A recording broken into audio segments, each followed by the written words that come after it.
Bon, salut mon petit pote, c'est Romu. Bon, cette vidéo m'est inspirée par Funimad parce que j'ai vu qu'il avait sorti une vidéo qui disait attention, vous pouvez même vous faire arnaquer dans les boutiques qui vendent du rétro gaming. Alors, je confirme ce qu'il dit. Oui, vous pouvez vous faire arnaquer si vous achetez des jeux, soi-disant dans des boutiques qui vous vendent des jeux, soi-disant qui sont officiels, mais qui ce sont tout simplement des contrefaçons. Ouais, voilà. Alors moi, je vais te montrer deux jeux que j'ai achetés dans un magasin qui est un magasin qui généralement fait pas de rétro. Parce que je sais pas si tu sais, mais depuis déjà un certain temps, dans des coins, tu as des magasins Leclerc qui font la même chose que les Eater Cash et les Cash Converter. C'est-à-dire, ils rachètent du matos et après ils revendent. Voilà. Alors, à côté de chez moi, là, à Bois d'Arcy, dans l'ancienne boutique Games, c'est un Leclerc qui vend, on dira, des jeux rétro. Enfin, qu'est-ce qui rentre et ils les revendent. Alors moi, je me rappelle, il y a un certain temps de ça, j'ai acheté deux jeux dans ce magasin. Deux jeux. Je vais te montrer les jeux et tu me diras si c'est défaut ou pas. Hein.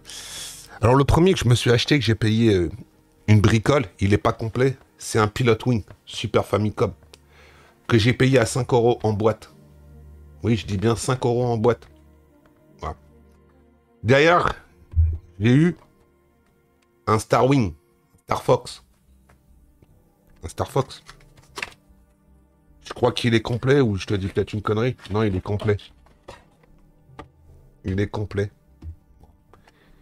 Il y a la notice. La petite carte pour les instructions de la manette. La cale. Et la cartouche. Alors, il y a un truc qui me fait dire que c'est une vraie. Mais est-ce que c'est une fausse? Ben, si c'est une fausse, on va faire un truc tout bête. On va vérifier en direct et en live. J'ai pris mon petit tournevis. On va démonter tout simplement la cartouche. Et on va regarder si c'est une fausse. Alors dans ce magasin, une fois j'y suis retourné et ils vendaient des jeux Mega Drive en loose. Mais le problème c'est que les jeux Mega Drive qui étaient en loose, c'était des faux. Parce que quand j'ai demandé à voir le jeu au mec, il m'a sorti un jeu. Et c'était des jeux qui étaient tout simplement clipsés. Et oui, il y a des jeux Mega Drive qui sont tout simplement clipsés.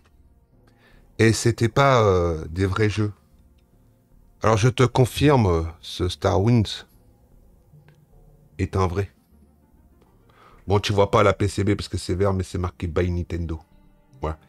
Et généralement, les faux, il n'y a pas autant de puces que ça sur la cartouche. Donc je te confirme que mon Star Wings que j'ai payé 10 €, oui, 10 €, c'est un vrai.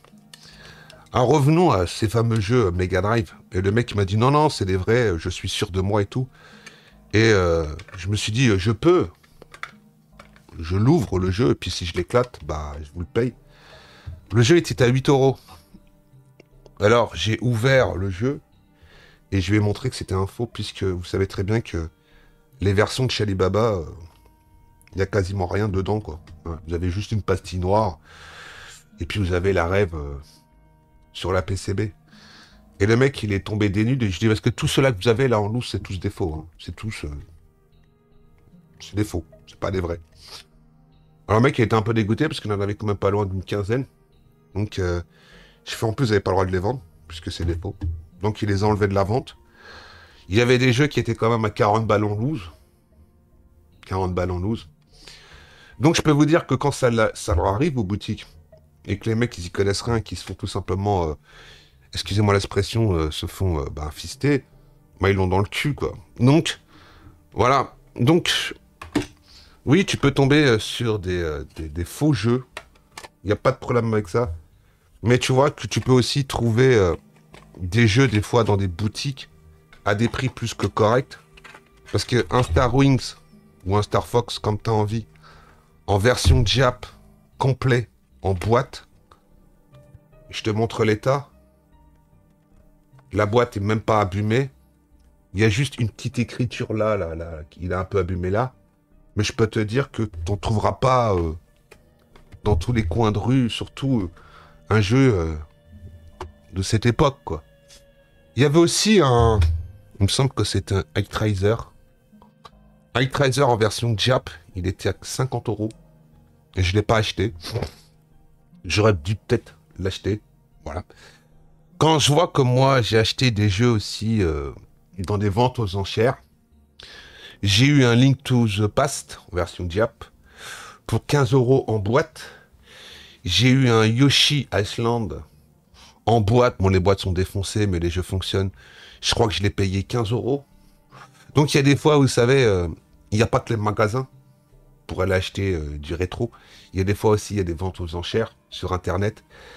Et vous aurez moins de chances de vous faire avoir parce que si c'est du faux, le commissaire-priseur, il est responsable. Que dans une boutique, ben, vous risquez des fois que le mec qui soit de mauvaise foi, qui vous dise d'aller se brosser. Donc, quand vous voulez acheter des gros jeux, des fois, c'est pas plus bête d'aller acheter dans une vente aux enchères, parce que ça aussi, il y en a beaucoup qui en parlent pas, mais il y a des fois sur Internet, t'as des ventes aux enchères de jeux vidéo. Hein. T'as pas que chez Drouot qui vendent du jeu rétro, il y a des fois, il y a des ventes aux enchères. Généralement, c'est 2 fois dans l'année. Moi, j'avais acheté ma Super Famicom, que j'avais acheté à l'époque, en boîte, serial member, enfin, matching member, c'est-à-dire le numéro de série correspondait avec la boîte et la notice. J'avais dû acheter ça, je crois, 120 € ou 130 € avec les frais. Donc, oui, parce que malheureusement, il y a des frais. Voilà. J'ai eu d'autres jeux que j'avais eu en loose.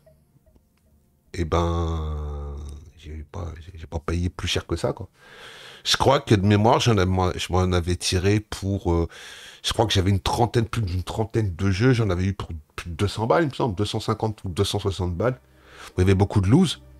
Il y avait aussi des jeux en boîte, mais comme ils tournaient pas, j'ai dû renvoyer, puisque malheureusement, quand tu achètes aux enchères et que si dans le lot, tu as un jeu qui marche pas, tu es obligé de retourner le lot complet. Donc, ben, voilà, quoi. Donc oui, tu peux tomber sur des jeux de contrefaçon dans des boutiques.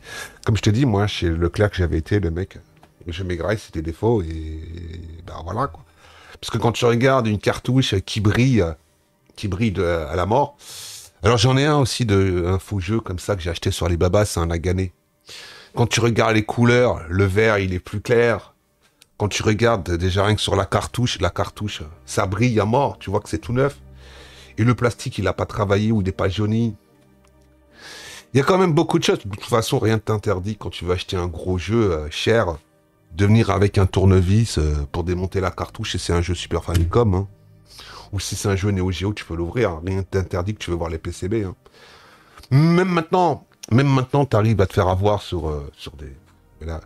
Puis, tu sais, moi j'arrive pas à comprendre. Alors après, si tu veux la cartouche, tu peux acheter la cartouche. Mais rien ne t'interdit non plus, après, on va pas se mytho, d'aller acheter... si tu kiffes les jeux. T'as pas envie de jouer sur un linker, tu veux des cartouches. Rien ne t'interdit d'aller acheter des lots de jeux Super Famicom, genre, je sais pas, 40 jeux pour 80 balles. Je sais pas ce que c'est, hein, c'est la bonne franquette. 80 balles, les 40 jeux, je pense que, en loose, hein, tu peux tomber sur les grands classiques de la Super Famicom, mais t'as pas de doublon, hein.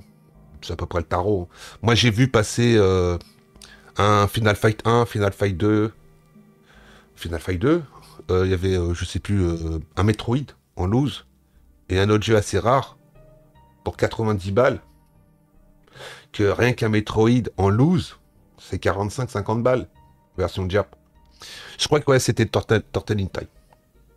Donc c'est-à-dire 4 jeux en loose, t'as pas la boîte, t'as pas les notices, mais un Turtle in Time en loose, il y a déjà le tarot, quoi. Voilà, quoi.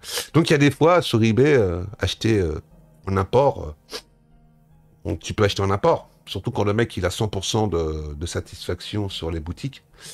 De toute façon, aujourd'hui elle a acheté des cartouches à 300-500 €, l'intérêt devient de plus en plus minime, puisque malheureusement, voilà, hein, tôt ou tard les jeux vont claquer.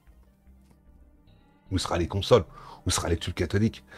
Donc arrive un moment, je suis désolé, mais les cartes mode, ce que tu appelles la carte mode ou une contrefaçon, arrive un moment, ce sera le seul moyen que tu pourras jouer si ta console fonctionne encore. Voilà. Donc moi, je vais te laisser là. J'espère que cette vidéo t'a plu. N'hésite pas à m'en dire ce que tu en as pensé dans l'espace commentaire. Alors, comme j'ai le jeu Super Famicom en boîte, J'en ai 7. Et en louche, je dois en avoir à peu près 7 aussi. Ça me fait 14 jeux Super Famicom. Je pense que j'ai ce que j'avais quand j'étais jeune. Il m'en manque encore un que j'essaie de me trouver. Voire deux. Mais bon, les prix sont... On fera au fur et à mesure. Voilà. Bon allez, je te laisse là. Je te souhaite à tous une bonne fin de journée. Ciao!